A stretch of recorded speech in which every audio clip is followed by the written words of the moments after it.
Welcome to LOA Today. I'm Walt Thiessen. With me today is life coach and LOA teacher Joel Elston. This is your daily dose of happy. We are so happy you decided to join us today. Hey, Joel, I got a question for you. Sure. Have you ever been sick and tired of being sick and tired? A few times. Yeah. I think a lot of people live their life that way, actually. Sure. I agree. Actually, that's a sort of a cliche within the addiction community. You know, are you sick and tired of being sick and tired of your behavior and your actions? So change it. That's often said in addiction. And how does that work out when they try? Usually miserably. It's hard to change. You know, as you know, the process is sort of like our topic. The process of being sick and tired usually elicits a central nervous system response of fight or flight.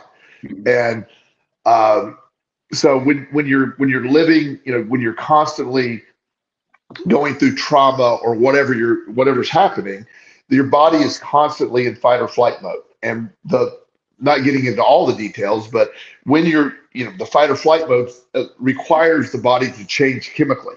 Mm-hmm. So it releases a lot of cortisol, a lot of adrenaline for literally preparing to fight or flee. It floods the body, and then you're doing that. So that sounds, well, that's wonderful, but it was never intended to be engaged at all times. It's always been intended to be engaged for short periods of time to either escape or fight. Mm-hmm. One of the damaging things that happens when you're in fight or flight is your immune system basically quits working briefly until the threat is passed. Your digestive process is not efficient. There's other factors involved. Your focus is not always quality because it's just it's a big preparing to. You're not rational. You're thinking in right now. So once you get in that, then you're always in what I call survival mode. You're just surviving. Every day you get up and you survive. And I'm an expert on that because I did that for a long, long time. And while you never are able to really get past that day, I just got to get through this, And it's not a great way to live. It's a horrible way to live. But it can manifest when you look at it. It can look like you're lazy, you're overwhelmed. I work with a lot of people in various situations, but often with addiction. It can be other situations too, where they're just overwhelmed by the process. I have a young man, he's an alcoholic. He had a DUI, and he did a month in jail, and he lost his job, and he lost his transportation, and he couldn't get around. He lived in a rural area, and to get your license back, you have to enter a program. You have to pay for the program. You then have to get your fines paid with DMV. So it's an incredibly intensive thing to get handled.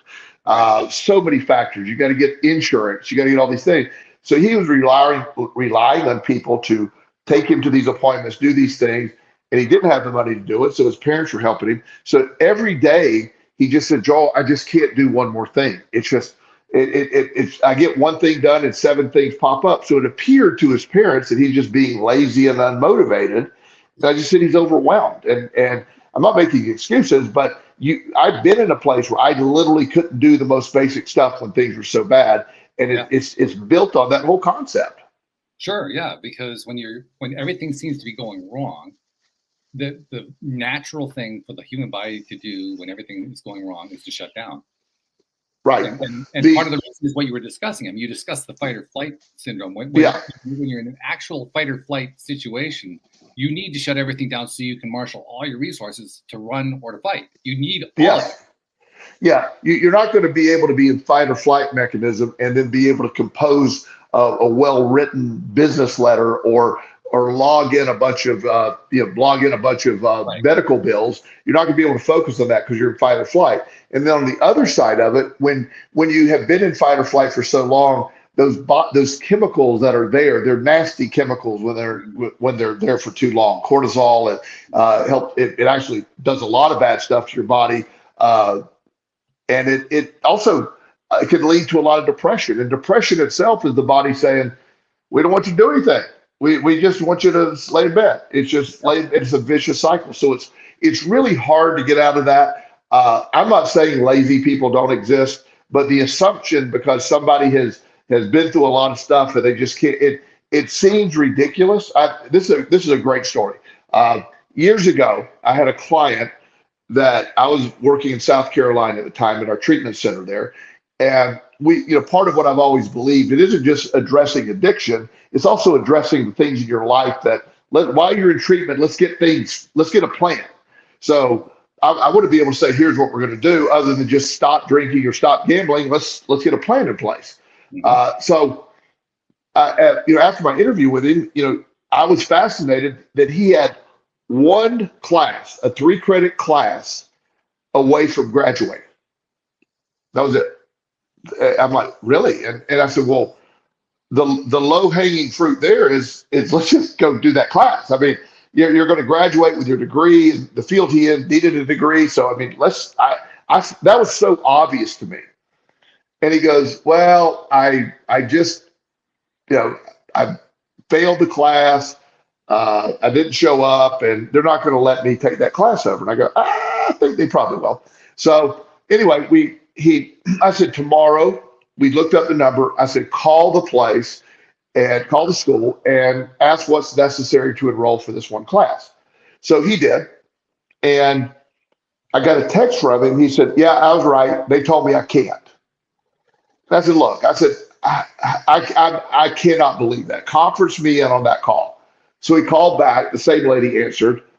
And I introduced myself. I said, he's on the phone with me. And she laughed and she said, yeah, he hung up on me. And I said, what? And he said, he explained the situation. I told him that we couldn't enroll him. That's when he hung up. But he didn't let me finish the sentence. I just need the professor that was there to agree to make the grade disappear like it never happened.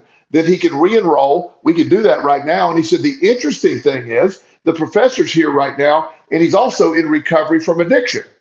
So she put us through. I taught for him, explained it to him. He taught me again. He said, oh my goodness, I'm so happy to hear from you. I always wonder what happened to you. You're very bright. Of course we'll do it. He said, please enroll in my class.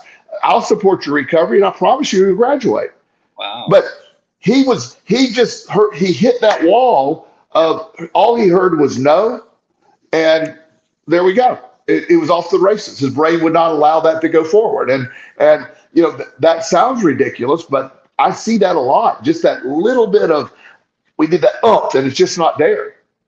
Yeah, well, it doesn't sound ridiculous to me because I know exactly what that feeling is. Right. By the way, we have some interesting comments that I wanted to share with you in the live stream here from Anna. She had 3 comments, and I'll read them to you. She says, what if we are neutral, a more powerful stance? And then she says, depression comes when you're not seeing what you want happening, and you are not smart enough to let it be. What do you think? I think that's all pretty relative. Yeah, I think it's good. I mean, the idea that depression, I get what she's saying. Depression is obviously a very complicated concept. Carl Jung was a big believer that, and this might be similar to what she's talking about. Carl Jung didn't really believe in depression per se. He believed that people who are capable of living way up here, but are living way down here, he called that space depression. That when you weren't living up to what you're at, he really believed it was more of a situation. It was a lifestyle. It was what you're doing. And I think that's something that sort of, maybe that's exactly what Anna was speaking about, but something along those lines. Depression is there is clinical depression. There is that. There are people that for inexplicable reasons have brain chemistry that just lends to depression. The vast majority of people that are depressed, it's always situational. I mean, it's a drastic amount of people that are situational. However, again, we talked about this, was it last week?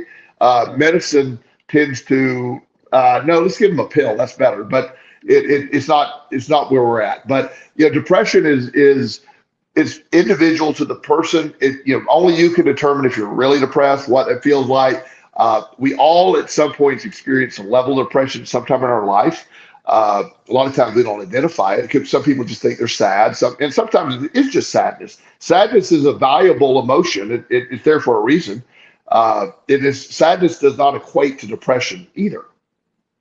Yeah, that's an important distinction too, because you're right. There are a number of different negative emotions we can experience, and the tendency is to lump them all together into one, but they're all quite different.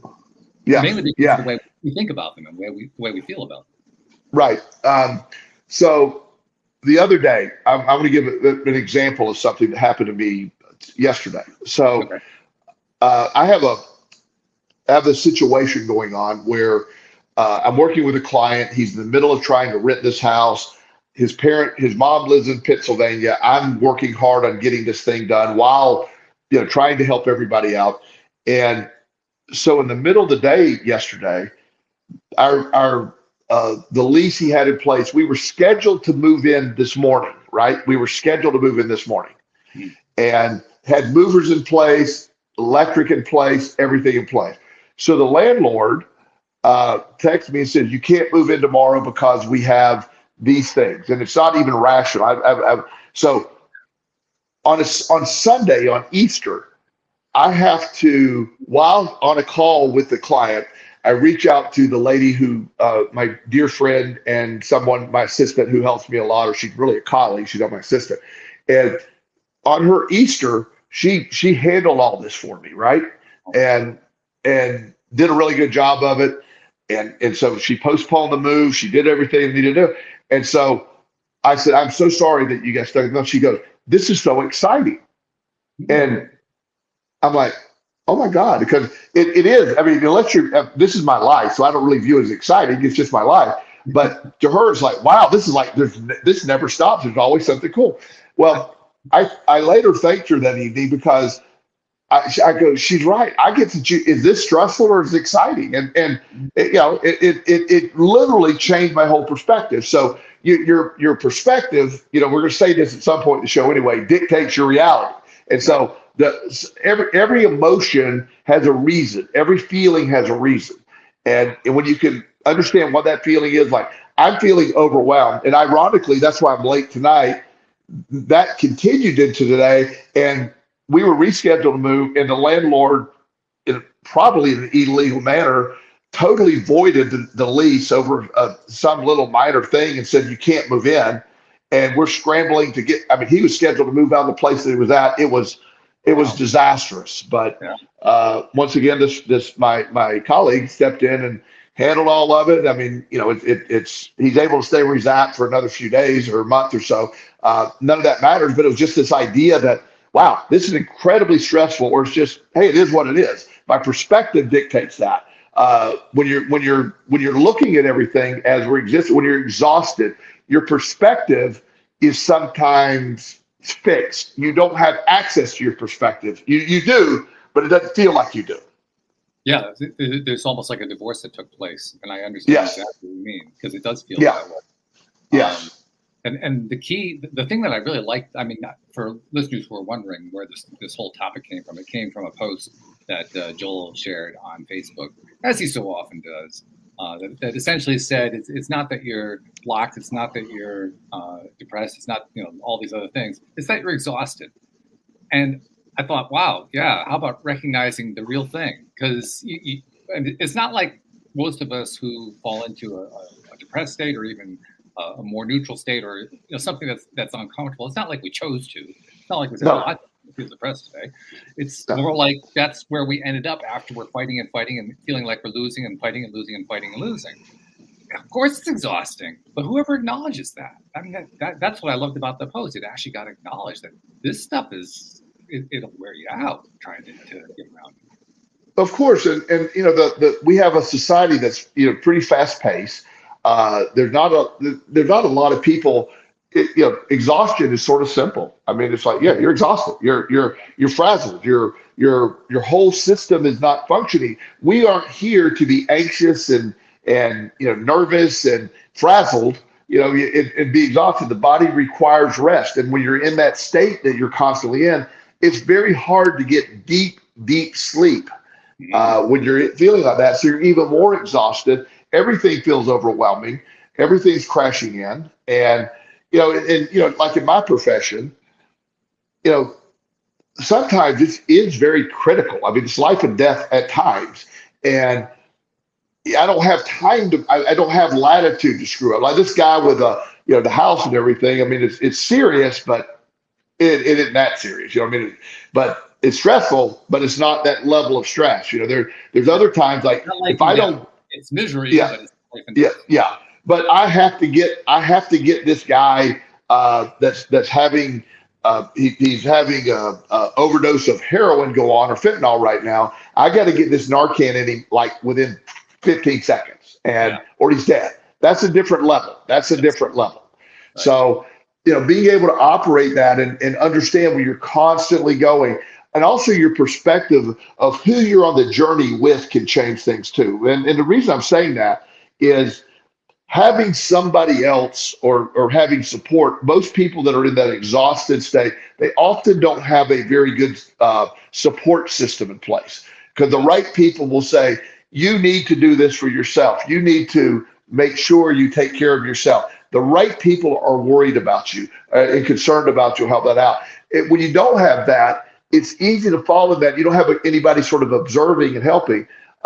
Say you need to at least please consider taking self-care, relax, deal with these things. And that's why having a great support network is indicative of healthy mindsets. And it's also indicative of whether or not you succeed or fail with what it is that you're trying to accomplish, no matter what. Yes, absolutely. Makes no difference. It could be a job. It could be health. It could be a relationship. It could be money. It could be anything. It could be a hobby. I mean, literally anything that you're trying to succeed at, the connections make the difference. And it isn't so much who you know. It's more, what do you know about them and what do they know about you? And what's your I am someone who is very, as we've talked before, I don't trust easily. I'm pretty much the guy that I just go, I have people in my orbit that are helpful, but I have very few people that I am just like, I got this. That's why I love the person I work with, her ability. I mean, she just stepped right in. She knew that. She understood that. She could have said, it's Easter, Joel, I'm not doing this stupid stuff. And she'd been right. That would never cross her mind. So having that is a great relief for me. She's one of the most valuable people in my life because of that. I could be successful easier with people like that. That's a hard thing for me. For so long, I've always been that independent, I don't need anybody kind of mindset. Having somebody like that does make an incredible difference. It makes things a lot easier. Yeah, it makes it easier, not just physically, but mentally. Right. Emotionally. Right. Because that's where the exhaustion comes in. Absolutely. Most of these things that we get exhausted about, they really aren't physically demanding. Some of them are, but most of them aren't. Most of them are just emotionally and mentally draining, and that drain, it's an energy drain. It's a massive drain. It is. And earlier today, I find the great contrast. So I started the day shockingly at the gym this morning, it was deadlift day, and I had a very vigorous deadlift workout. I think 475 pounds for a few reps, and I had very heavy workout this morning. That was not near as exhausting to me as this stressful afternoon. Because physically, I felt fantastic when I left the gym. And it's amazing.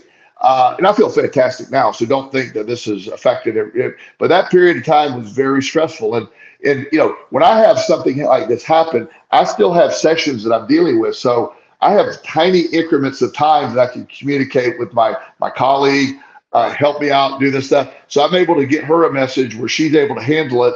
And the entire hour I sit there, I'm trying not to think about, is that stuff getting done? Now, I know with her, it's always getting done, but it's a great relief to pick up my phone and say, it's all handled. It's all handled. Yeah. That's huge, so yeah. Now, and that something like that is missing though from your life. I mean, you have that in your life, but when it's missing from your life, I mean, there is something that I noticed pretty early on with my own situation and with others that I met through doing the podcast and so forth. People who struggle the most are the ones who have the smallest social networks. Oh, absolutely. It's almost a direct, perfect correlation. It is. And and especially personality types. And I, again, for a lot of reasons, have always been that I got this guy. I've got it. Don't worry about it. I've literally one time when I moved from Florida to South Carolina, by myself, I loaded a truck carrying a couch and a refrigerator and put it in the truck by myself. I'm not sure if that's self-reliant or crazy. I mean, it could be a combination. It's crazy. Well, it's definitely crazy. But my point is, I never think about it. I just go do. And while it's doable, it's exhausting. It's and I'm not good. I'm just not good at asking for help. And then when I do get help, I'm like, is this help? You didn't do what I asked you to do. So having somebody that can literally do what I ask them to do is the most valuable thing that I have. And I'm able to be far more productive with that backup, so to speak. Yeah. And the other thing that you mentioned that I think is really true and very, very important is to have that other person to tell you what you most need to hear. I think the way you expressed it was, you need to do something. You need to do a certain thing. You need to turn something around. You need to hear that. You need to have somebody tell you that. And it has to be somebody who's sympathetic. It can't be somebody, I shouldn't say can't. It's better if it's not somebody who's trying to mentally beat the crap out of you. You're going to get more out of the energy exchange when it's somebody who's there in your corner. Completely. And that, as I said at the beginning, when we were talking about this, I'm very slow to trust. I don't trust many people. And when I do, it's unconditional in there, but it takes a while before I can get there. And there's a lot of reasons for that historically, but I'm not that guy that trusts everybody immediately in a minute. It's just, there's got to be a point where, and I got those people. I have 4 or 5 people that it's unconditional. If some, one of those people said, hey, I killed somebody. I'm like, I'm on my way. Where are we going? What are we doing? Are we burying the body? What are we doing? Let's go. I'll keep you in mind. Just give me a call. But of course I'm being facetious if anything that's ridiculous, and I am ridiculous. But this is the level, like, if you got a problem, you don't really have a problem if you got the right people with you. It's just, I got a group of people that I got solution based with, and the smaller that network or non-existent part of that network, life becomes really hard. And it raises the really important question: if you don't have enough network, and I won't say that you don't have network. I think everybody to some degree has some network, even if it's just one person in your network. There aren't too many people, everybody in their network. But if your network is insufficient, you need a strategy to build it. And that for a lot of people, and speaking as somebody who was born very introverted, or at least environmentally very introverted growing up, I know exactly how hard that can be. I mean, that can talk about feeling overwhelmed. That alone can feel overwhelming. The idea of trying to build out a network of social connections, oh my God, how the heck am I going to do that? It seems impossible when you don't have it. Does. Yeah, and interestingly enough, with every client, no matter the age, every contact, every person you meet, get their phone number, get their name in. What do they do? They're your network. I have over the years of all the places I've been, I've lived in Florida, I lived in South Carolina, I've lived up in Virginia, I've had multiple jobs, I've been all over the country. I have thousands of people in my network. I mean, if you need a therapist in Eugene, Oregon, I got your guy right now. So, you get that network. And so networks are very valuable, but particularly what I call that inner circle network, where that group is, you've got people that appreciate what you do. They understand who you are, that, they're going to respond to your message on Easter. They're going to do these things. That's a very rare, valuable asset to have. Yes. And you have to treat that with great respect. Absolutely. Yeah. Not just respect, but care and love and joy. Yes, absolutely. Yeah. And it goes both ways. Hey, if there's something on my end that let's go. It's not there's not a problem. We will do whatever's necessary. Yeah, that's right. And I like that about you. I appreciate that about you. You were there for me in a time when I was really, really needing it, and it made a huge difference. I keep thinking about people who, there's one listener I can think of who contacted me a year or two ago, I think it was, who was in a really bad place. He had a girlfriend, but they were living in a town, I think in Oklahoma, where they knew nobody. Their social network was limited to one each. It was the person they were, and neither one of them had enough income. They couldn't get jobs. They were just having all kinds of trouble.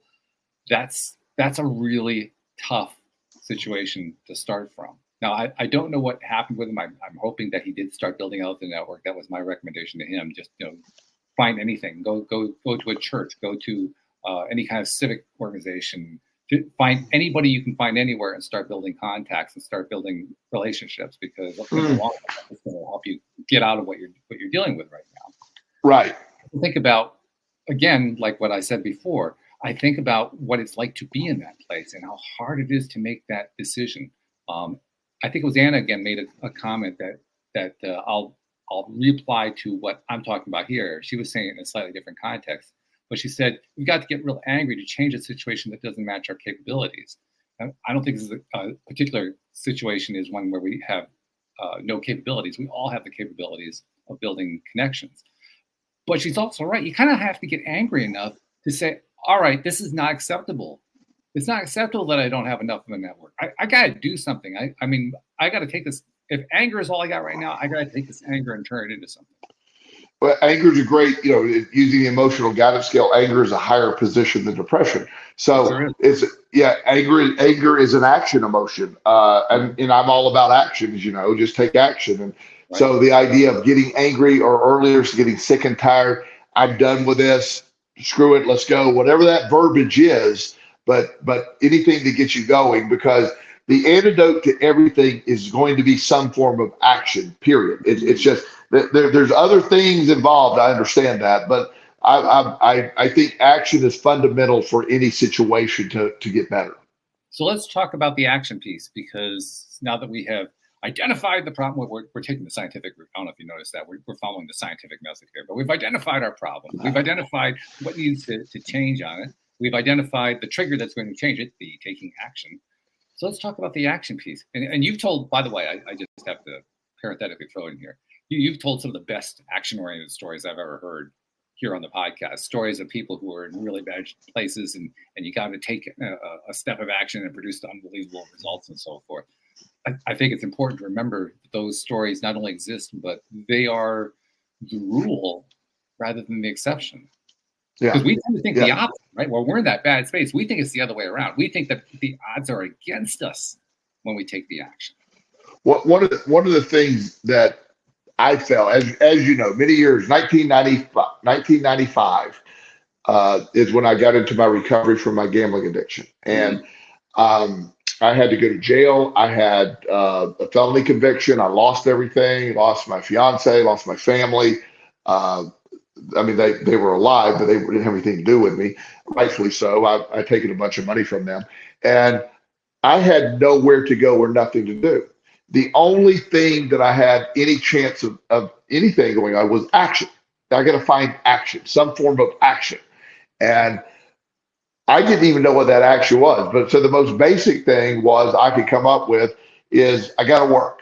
So who's going to hire somebody that is a felony conviction, and I'm not a good laborer. I'm not good with my hands. So who's going to do that? So I found a job waiting tables. Never waited tables before. I lied to the manager that I had waited tables for. Pretty obvious at that point, right? Yeah. What are you going to do? I mean, it's waiting table. They don't know. It's not rocket science, but it was a legitimate job. And then from that job, it led to another job, So I knew there was an action piece that was going to be involved. So I'm a big believer in any action is helpful. Any action of like you say, building your network, going to talk to somebody at a church, applying for 20 jobs a day, going asking, anything, just finding some form of, it doesn't have to be aggressive action, but I like aggressive action when it comes to those things, because an action that gets you going. So you identify what the problem is and what would be the most logical action to take. And, in my argument sometimes it might not even be a logical action, just an action. If you've been sitting around all day and worried about your finances, let's start applying for jobs. Let's go stop into places that have their hiring signs up. Sometimes you get lucky and get hired right then. what jobs can you get paid at that day? That's why I like waiting tables. You got tipped out every night. So it wasn't great money, but you make $70, $80 a night or whatever. And at that time, it was, better than what I was going to get anywhere else. And it was given to me. So that was a solution. I waited tables, for a couple of years till I got on my feet, and then I did as they needed me. They called me. I turned out to be pretty good at it. I was never ashamed of it. I mean, in the beginning, I was embarrassed. I was waiting tables, but I quickly realized, why would I be embarrassed about that? Honest day's work and make some reasonable money, especially on weekends. So an action and that's why having the right people to encourage the action. When you're isolated, it's hard to come up with an action. And, and that's one of the big things. It's like, so I was talking to a guy the other day. This is a really cool story too. And he called me and said, Joel, I'm overwhelmed. His house was a disaster. He had failed out of school. His parents are not speaking to him. He just living in this. He said, I don't know what to do. And he said, I just feel stuck. And I said, what, is your sink full of dishes? And he goes, yeah, it's disgusting. I said, wash the dishes. And he goes, I don't know if that matters. I said, yeah, wash the dishes. Text me when you're done. So 15 minutes later, so you got the dishes washed, put away. I said, is there garbage out? Take the garbage out. And I just kept giving him these little teeny tasks, and then it gained momentum. Then he started getting trash bags and getting the crap out of the house. Then he started cleaning out the refrigerator. Then he said, hey, he changed everything with these series of actions that the actions were seemingly irrelevant to the problem, but he got his mindset right. Then he was able to, reach out to his parents and say, we got to solve this. And they together came up with a plan. And that launched him. But it all started with washing the dishes. Yeah, that's a great point. So one little qualifier I wanted to throw in there, I'm pretty sure you would have included it anyway.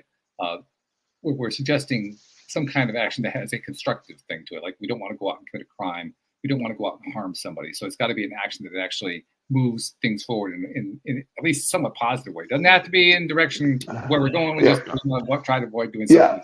I'm not suggesting robbing a bank. That action is not going to be fair. But anything, even washing the dishes is an action to engage more action. So something like that's fine. So I thank you for clarifying. I'm sure somebody's going to go, oh, I go rob a bank. You're welcome to, but that's not going to go well. But the idea of any action that I'm talking about, you would never harm another person either. Right. Obviously, nothing to cause harm, or this is just some movement forward, or even movement sideways. Just movement gets things going. Things that tend to be in motion stay in motion. They tend to stay in motion. Things that are at rest tend to stay at rest. And it's just that's basic physics. It is. It's basic physics. It's basic philosophy. It's basic life, really. When we incorporate that into our lives, when we say to ourselves, okay, I'm going to take that really simple principle of what tends to be in motion, tends to stay in motion, what tends to be at rest, tends to stay at rest. Put that to work. That's what makes change. Absolutely. That's literally the change, because the change part is the hard part. Maintaining the pattern is easy. It's changing that's the hard part, and that's what creates the change. Yeah, the idea that change is so difficult, even though it seems so logical to change to the average person. But when you're in that set of behaviors, changing something. I mean, if you were to even experiment with yourself, say, look, I'm only going to use my left hand to open doors. Let me just see how that feels. If you're right-handed, of course. And if you walk around and do that, it's shockingly hard. Not because it's hard to do it. It's hard to remember it. It's hard to change. Have you ever, I'm sure you have, electricity goes out in your house, and no matter how many times you walk into the kitchen, you still keep flipping that light switch. Yes, of course. So in the dark. That's what you do in the dark. You turn the light. And I mean, you can do that 15 times in a night before the electricity comes on, but yet you'll find yourself, because it's so ingrained subconsciously. So the reason it's hard to change is the things you're changing are not stored in the conscious brain. It's stored subconsciously. It's there. It's hard to hear a different narrative. It's hard to oh, well, these people are just full of it, that, blah, blah, blah. They can't do it. There's almost an argument against change because it's taking place at the subconscious level. And that doesn't budge very easily. It doesn't budge. In fact, it can actually, that's the stuck part. That's the quote. Yeah. That's where the stuck takes place. If you view, for the sample of this, if the subconscious, assuming it's in the back, I always put front of the head, back of the head. But wherever your subconscious hangs out, it is, that's where the stuckness is. Your conscious brain is quite capable of change. Unfortunately, your conscious brain is very weak. It doesn't operate near the speed or capacity that your subconscious brain is.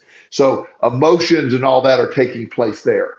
And, identifying all of that. That's why I mentioned earlier the Abraham Hicks emotional guidance scale. That's why that concept of creating your own guidance scale is helpful, because the subconscious is where these feelings are coming from. So instead of spending all your energy, why do I feel this way? What do you feel? How do you feel? Am I this? Well, what would be a level up for you? They have a random 24 of them, I think, and that's not my emotion. That's what they use, but they encourage you make your own guidance scale. It's not So I have about 10 things on my emotional guidance scale that I need to. If I'm feeling that way, I know I have a bias toward action no matter what. It's like I always know there's an action that needs to take place. So my emotional guidance scale identifies what action is necessary. So it's a pretty simple process for me at this point.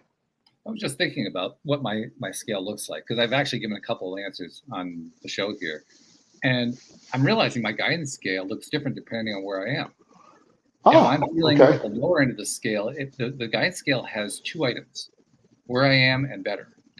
That's it. There's nothing else. Yeah. But if I'm up in the high range, then I actually have that's where I get all the variation. That's where I get nuance.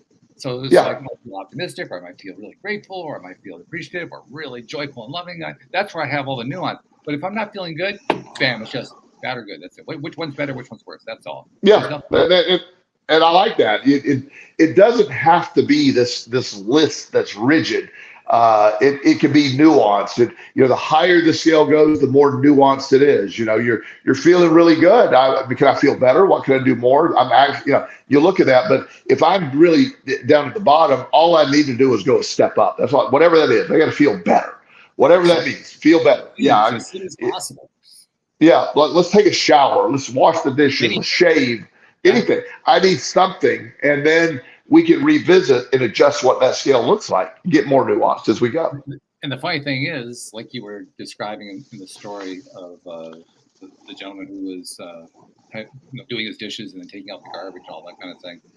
When you do a few of those things, all of a sudden, possibilities that didn't seem available, let alone possible, 10 minutes ago, suddenly appear. Now, they were there all along. They were there every single moment of that. But for whatever reason, we couldn't allow ourselves to see them. You were exhausted. Yeah. Remember exhausted? You were exhausted. Yeah. Yeah. And exhaustion talked us out of it. I play a couple of games on every morning when I wake up. One of them is Wordle, and the other is this. Yeah, Wordle. Yeah, and the other one is Connections. Do you play Connections? Uh-huh. And so Connections is by the same company that makes Wordle. And there's sometimes it's super easy. I mean, I go boom, boom, boom. It takes me like less than a minute to get it. And there's other times like I'll have to look at it. And so I have learned that after about 5 minutes, if I don't get it, I just leave it alone. I'll leave it alone. Later in the day, I'll come and I'll be shocked at how didn't I see that earlier? Because my mindset is different later in the day. I have a different focus.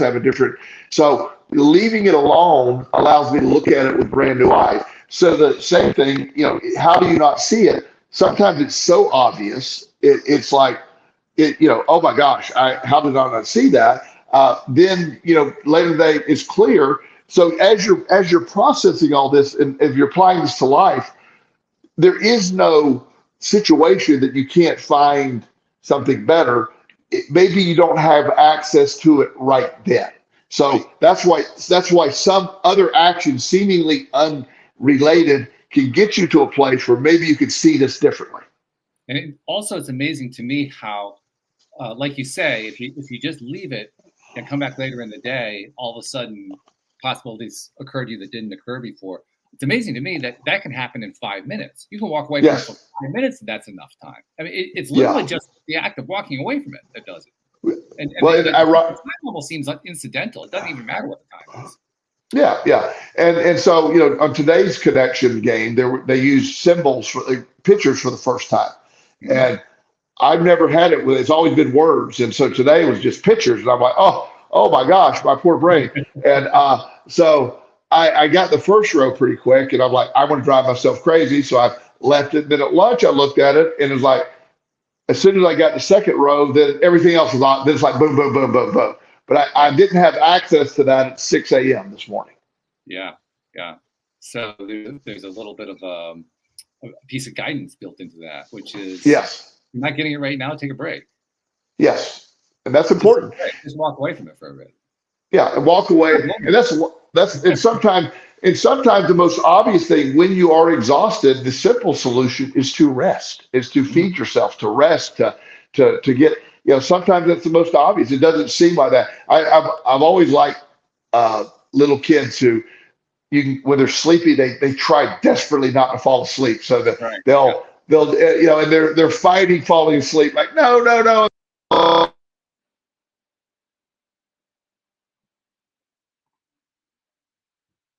Oops, you're muted out. I'm not hearing you. Your microphone's off. Can you hear me? Not hearing you. Something went kablooey. I don't know what. Oh, he's gonna connect out, connect in. Let's see if that makes a difference. Remember that little brrr sound, and then it was gone. Oh no. Technology, you gotta love it.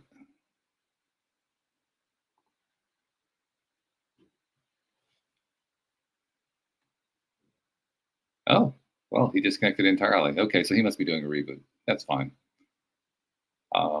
Let's see, what else do I need to tell you about?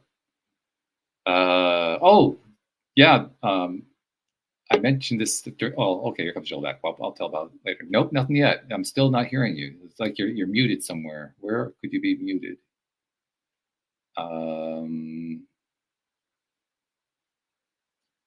Okay, you're gonna be right back. All right.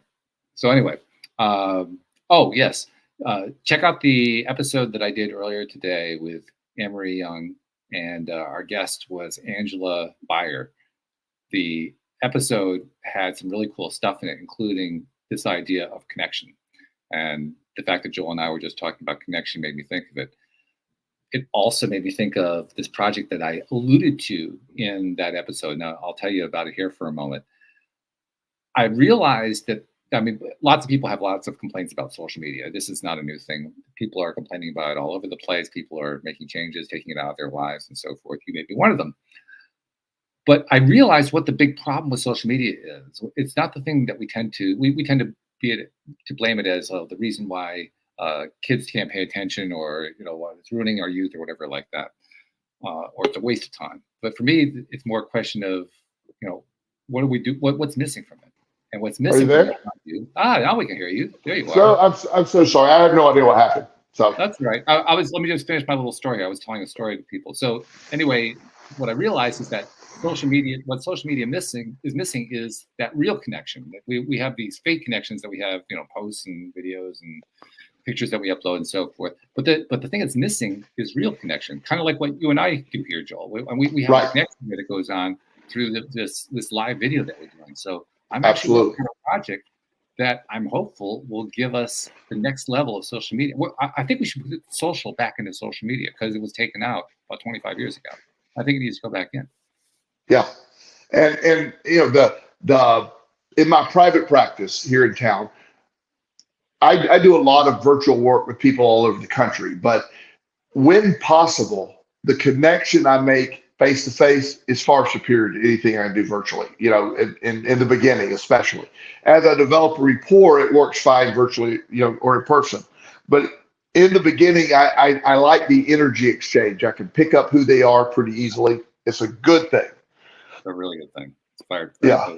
So yeah, more to come on that, I guess, is why I was bringing that up. But I'm excited because I think we've latched onto something here that if we can put this into something that people can use on a regular basis, which is what I want to try to do, this could be big. I mean, we could actually bring connection back online. Not just electronic connection, but real connection. Yeah, that would be amazing. I love that idea. I love it too. So anyway, getting back to what we're talking about, which isn't all that far away from my little diversion there, but this whole idea that we can take action steps in order to climb out of something, it's certainly a revolutionary concept. Now, the next question is, once you get those action steps started, then what? I mean, you just walk the walk? Is that the whole deal? In general, remember the statement, things in motion tend to stay in motion. Once you get going, you keep the energy, you keep the movement, you keep taking action, and it will increase. It will go. It's the goal. I tell everybody every day, I always have a bias toward action. If I don't know what to do, I need to be heading towards something. Whether it's going upstairs, do some bookkeeping, whatever, I need a bias toward action. I need to be thinking what my next step is. And even if it's the wrong step, it's better than no step at all, because I lose momentum pretty easily. Yeah, because it's easy to lose that. So I guess the next step is to just take the next step. Take the next step. Yeah, and constantly, like you said, use your network, utilize your resources, develop those support people. Always, run things by people, brainstorm. I love, mastermind meetings where you discuss ideas and stuff like that. It's amazing when you do that. It's very exciting. Mastermind, that was one. I remember when we talked about the book that Napoleon Hill wrote, Think and Grow Rich. Right. Mastermind concept was first brought up, I believe. I don't think anybody had ever done it that way before his book. But I remember reading about it the first time and being a little confused because I felt like you had to get together all the best minds and all that kind of thing. It took a while before I realized, no, that's not it at all. This is about creating social connections. That's what the mastermind is really. I mean, yeah, if you can get the greatest minds, fabulous. But the main thing is to develop the connections. I find, I agree with you, by the way. I mean, I love to be in rooms with super smart people, but a mastermind meeting, I love all perspectives. Because everybody with a different background, you want people how they see it. It's amazing what develops for me when I coordinate and meet with people. Whether I'm planning in business or talking about ideas, I always find something because I have the old concept in relationships that sort of opposites attract or you're not compatible. The idea, there's a nuance to that where you want people who, like, my strengths need to match take up where your deficits are and vice versa. I like people in my life. I'm not an organized guy. I got that ADHD brain and that going on. So I need people in my life who are super organized. They handle that side of it. Now they can't do my side of it as well as I do it, but they do their side of it. And that's the synergy. That's the synergy that comes along with finding that connection. It's, Abraham Hicks is talking about, the energy attraction. Like a person looking to sell a car is not attracting another person trying to sell a car. You're trying to attract the opposite, or somebody who's buying a car. You need that. It isn't about just simply being compatible. I know some very compatible people that are super unorganized and they're ADHD. They're not going to do well together because they don't have that one stable, rational, organized person in their life. It's going to go out there. That's why the most successful businesses and relationship require the other strength to enrich the relationship or connection, not necessarily add to one side of the dysfunction. Yeah, I agree. I actually think that you need both kinds. I mean, if we have two kinds that we're talking about here, one kind is the one whose perspective is completely different from yours, maybe even an opposite from yours, and the other one is somebody whose perspective is simpatico, perhaps. I mean, like you have the same viewpoint on life. You need both. The reason you need them all, but a different perspective from yours is because that's where you get your best ideas from. That's where you get the most growth from. That's where you move yourself the more. The reason you want to have the ones that are sympathetic to you is that's where you get the best support from. Those are the people who are in your corner. Those are the ones who are saying, yeah, I'm with you all the way. You need both sides of that. Yes, absolutely. So I like that. I like that perspective. I like that concept. That's why you want a mastermind meeting with all different types of people. I love to hear every perspective. I've got some great, like I said, I have wonderful ideas from 12-year-olds. I mean, 12-year-olds are amazing. The idea that they can give you. I mean, they're brilliant. The best ideas you can get. I think they're the smartest people on earth, really. Yeah. Well, they have a view that I love because it hasn't been polluted with all the stuff they can't do. So Right. they'll give you a really clear, perfect vision of you going, wow, that's great. Yeah, exactly. That and that clarity comes without fear, because fear is really Absolutely. behind Yeah. that tendency we have Yeah. to go into that depressed state. They don't have the fear. I mean, some of them might. Well, you've actually dealt with some kids who did have fear, and yet even Yeah. with them, and they had some pretty severe stuff that happened to them. All you had to do was show them here's a different way about understanding how Yeah. life works, and it's like they flicked that light switch that Yeah. wasn't working before just suddenly started to work. Yeah, because it flips right back on. I've been in a room with some of the brightest people in the world, and you say there's 10 people in the room, and I'm conducting a meeting, and I'm looking for input. It's like crickets often. Nobody wants to stand up and say it. If I get a group of 12-year-olds and ask the same question, I'm going to get awesome, constant, ridiculous answers. And I like what they do. It's like, well, let's just, there's no solution that a 12-year-old can't come up with. I'm not saying it's viable, but they'll have an idea. And whereas you ask that same group of, I was once had a meeting. I had 3 or 4 young doctors there, and there's a couple of nurses. They were new at the place, and I was asking questions, and nobody would answer anything. And I'm like, well, are we intimidated? Because there isn't a wrong answer here. Nothing stupid. I'm just trying to streamline something. I like to spitball ideas. There's nothing that to try to get that well primed, but it's like pulling teeth. And again, if I got 6 12-year-olds sitting around the table, we're going to have unlimited. I mean, you can't keep up with the answers. Now again, might be silly, but they're not going to ever hesitate to give those answers. It occurs to me too that what we're talking about with those experts who are afraid to say something, because that's really what that was. They were afraid Right. to express something. They were actually expressing the very same topic we started this whole show on. They were in a space of, I don't feel good. I don't feel comfortable about this. I don't feel like I'm empowered. I feel disempowered. And so I feel like, right now, not in a big way, but kind of this little world I'm in right now is kind of against me. So I'm just going to clam up and shut up because that's the safest thing to do. And oh, by the way, in the midst of all that, I'm wearing myself out doing it. Yeah. The brilliant people wear themselves out because they've got so much life experience that has taught them that they have to close up and protect themselves. Yes, absolutely.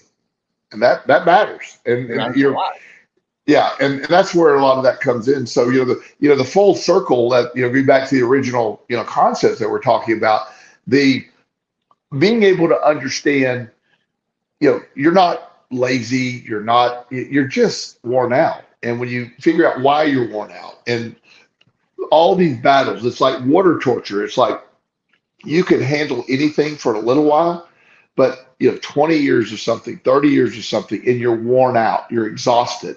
That's why so many people get to 40, 50, 60, and they've lost their enthusiasm. They just are convinced that there's nothing. It's they're down, they're depressed, they're just it's not even depression sometimes. It's just, what's the point? They're very jaded, and to be able to, I try to wake up every day. I'm curious. I'm always learning new stuff. I try to keep that mindset, and it's such a great way to live. I'm always studying something. That I'm always on deep dives on everything. I'm always talking to new people. I have the greatest job in the world, and I just feel like, wow, this is great. Other people could like, why are we doing this? The last week I was sitting down with my tax people, and that was a rough session. And they one of the young people in the room, there's a young accountant there, and he just, because I have so many things going on, I'm talking to him about business ideas, and I want to know, how do we structure this and structure that. And he looked at me and he said, Mr. Elsie, he said, I just got a question, not to be offensive. Why? He said, you don't have to do anything anymore. Why? I go, yeah, I would be miserable if I didn't do anything. It's not about money anymore. It's just I want to go do these things. And the other people in the room understood that, but he's like, why don't you just go sit on the beach? Why don't you just go chill? I go, it is. No, I actually appreciated the question. I said, I'd love to keep my foot on the gas. I love what I do. I'm not going to stop that. I'd be dead in 6 months if I wouldn't sit on the beach. I need to get up and I need to do. And that's just, and he goes, man, I just can't imagine why you just wouldn't just hang it up. Just, you don't have to work anymore. I said, I haven't had to work for a long time. I get to work every day. I don't have to work for a long time. His question's a really good question because it goes to a commonly held belief in our society. It's a belief that I'll kind of put under the umbrella of this is what retirement is. Retirement is something that you aim for when you're 65 or older, that you're just going to live out your golden years. And that's what, and you don't have to work hard anymore. You don't have to do all this stuff anymore. That's when you get to enjoy the rewards. There are two interesting facets to that. The first facet is it almost never arrives. The second facet is once it does arrive, you don't want it anymore. Right. it's a false illusionary thing that our society has put out there. Like this is the ideal, and it's not an ideal at all. It's actually kind of a prison. We need a black label warning on retirement. It is dangerous. Right. It will kill you. It really will. It is not. I accept that I likely will die one day. I'm not really totally sure of that, but I will accept that concept. But it won't be after retiring. It'll be, I've always said I will die at my office or die at the gym if I'm lucky. And one of those two things is going to happen. I'm not being morbid. I'm not wanting that to happen. But at the end of the day, in the meantime, let's keep our foot on the gas. That's the mentality. And it's a great way to live. I'm not exhausted at all. I'm much less exhausted now than I was 30 years ago. I had a crazy day today. As I mentioned earlier, I was up at 5 o'clock this morning at the gym, did that work, saw 8 clients today, did a bunch of stuff, and I'm doing a podcast tonight. So, I mean, that's, and I'm not saying that with arrogance. I'm saying I just got that unlimited energy vibe going, and I'll get up and do something really cool tomorrow. So, well, it also raises the really important question. Not like you said, you were describing it in terms of, well, okay, if I'm going to die someday, this is the way I'm going to go. But it's also a reminder that when we set the goal into the future, after we reach a certain retirement age, that's when things are going to feel good. We're basically saying they can't feel good now. Right. Well, you're putting that off. I have this. I'm very much into life is about the journey, not the destination concept. That's one of I say that all the time. I think I posted about that recently.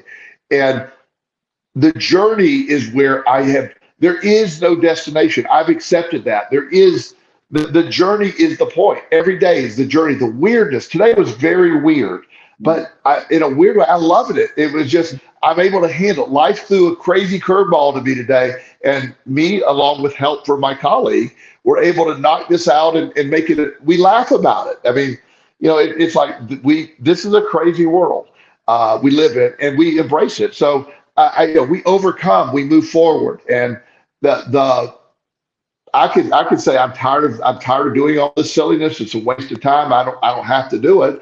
But yet, a side of me, what would I do tomorrow if I wasn't going to work? What am I going to do? Mm-hmm. Sit around and watch The Price is Right or something? I mean, no. That's definitely a quick route to death right there, as far as I'm concerned. Yeah. So, just getting up, going, and I will die at some point. I know that, but it when everything has been worn out and it's done, there's nothing. We're going to the very end, foot on the gas. It's a great way to live, and in perspective, getting back to it, my perspective is, look. I demand my body to perform. I get in the gym. I demand my brain to perform, and it like, okay, I guess we got to do this. It doesn't atrophy. It doesn't get worse. It just simply accept this is what we got to do. He keeps demanding it, and then when you stop demanding it from the body then goes, oh, okay, now we can shut it down. I've also noticed this is something I've been noticing, particularly in the last few days and weeks. I've been getting back to doing stuff that I had previously shied away from because I was so tired of feeling sick and tired of it. Stuff that every time I felt like I was beating my head against the walls. Like, why am I doing this? It's just so pointless. And so I treated it as if it was pointless, and I stopped doing it. And here I am getting myself back into it. Now, how I'm getting back into it is kind of interesting because I'm using AI to help me out, and all of a sudden the AI makes it easier for me to handle it.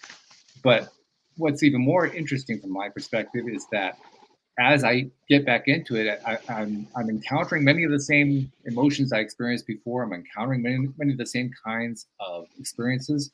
But what's different is that this time around, maybe it's because of the break that I took, because there was an obvious break when I stepped away from it. Maybe it's the fact that I have some AI help to help me. Maybe it's the fact that I've been doing this podcast for 11 plus years now, and I have a lot more social connections than I had before. So maybe I'm feeling more supported. But whatever the reason is, all of a sudden I'm enjoying this activity that I didn't like.